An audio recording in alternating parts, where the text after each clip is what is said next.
We're on our way to the annual Hackers Congress at the Parallel Polis Center in Prague. It draws crypto-anarchists from across Europe, people who employ encryption technology to keep their internet activity private. The Bitcoin is their currency of choice. At the center's Bitcoin coffee bar, you can't buy a drink with regular cash or cards, only Bitcoins. So I might as well put my bills away again. But right across the way is an ATM which dispenses Bitcoins. First, I have to download an app to my cell phone, a digital wallet to store my Bitcoins. Martin Wismeier explains how easy it is to use the app. Just set it to receive, then hold your mobile in front of the ATM.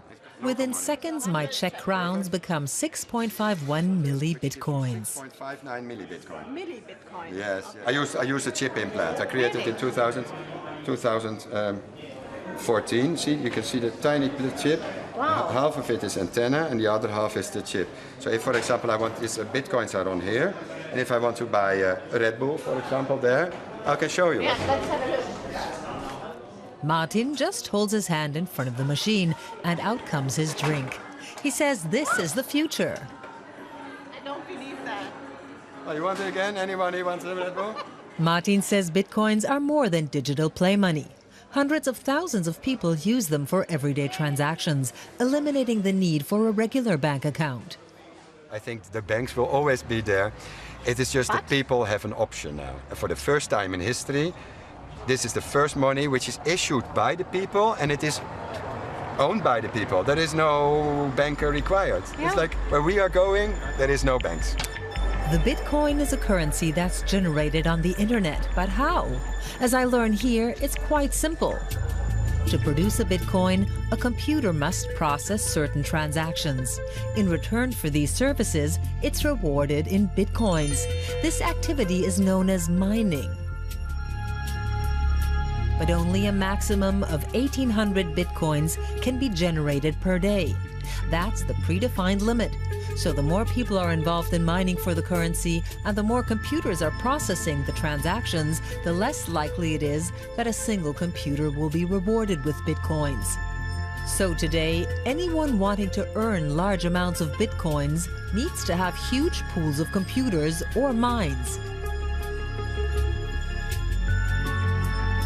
Competition is becoming fiercer, as there's only a finite and predefined number of Bitcoins which can be mined. So the Bitcoin works like a precious resource, such as gold. The more people seek to acquire it, the more valuable it becomes.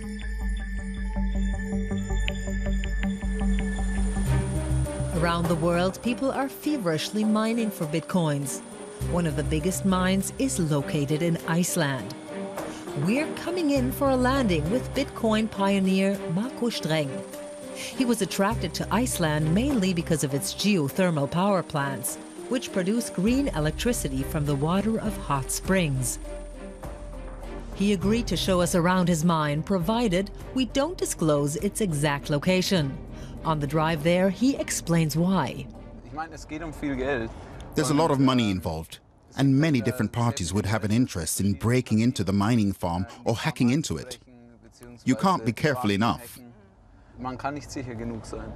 From the outside, the hangars look grey and inconspicuous, on purpose. Few Icelanders are aware that huge amounts of virtual money are produced here every day. Inside, it's incredibly loud. My God, how many machines are there?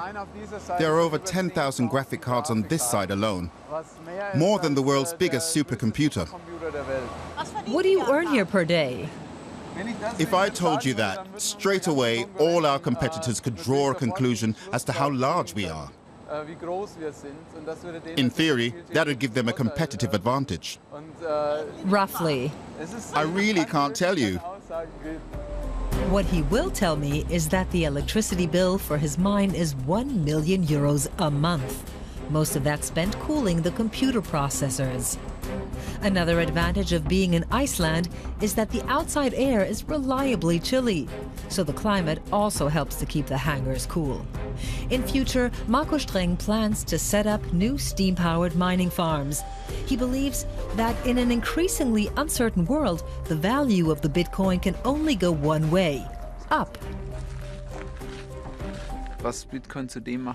What makes the Bitcoin special is this independence from the financial world. And that's almost always the banks. And of course, we've seen in the past that this system is, in many places, doomed to failure. Marco Streng is even considering building his own geothermal power plant. After all, he's got to invest the money he's earned somewhere. Money earned by producing a lot of hot air.